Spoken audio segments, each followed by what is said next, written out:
Hi. നമ്മളൊരു കാര്യം തുടങ്ങി വെച്ചാൽ അത് മാക്സിമം പൂർത്തിയാക്കാൻ ശ്രമിക്കണം. മുന്നോട്ട് വയ്ക്കുന്ന ഓരോ കാലും കാണുന്നത് വൻ പരാജയങ്ങളായിരിക്കും. എങ്കിലും മുന്നോട്ട് വെച്ച കാല് മുന്നോട്ട് തന്നെ നിൽക്കണം. നമ്മുടെ സ്വപ്നങ്ങൾക്ക് ആദ്യം വിശ്വാസം കൊടുക്കേണ്ടത് നമ്മൾ തന്നെയാണ്.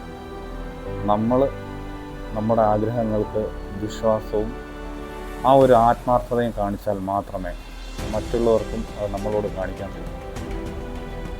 അതുകൊണ്ട് മുന്നോട്ട് വെച്ച കാല് മുന്നോട്ട് വന്നു. ഒരുപാട് എതിർപ്പുകൾ വരും, ഒരുപാട് പരിഹാസങ്ങൾ വരും. പക്ഷേ ആ സമയത്തൊക്കെ നമ്മുടെ വിഷമങ്ങൾ മനുഷ്യരോട് പങ്കുവച്ചിട്ട് കാര്യമില്ല. കാരണം അവർക്ക് പരിഹസിക്കാനേ അറിയാവും. നമുക്ക് നമ്മുടെ ദുഃഖങ്ങൾ ഷെയർ ചെയ്യാൻ നമ്മുടെ ദൈവമാണ് കൂടെയുള്ളത്. ദൈവത്തോട് പറയുക, ബാക്കിയെല്ലാം ദൈവം തന്നെ നോക്കുക.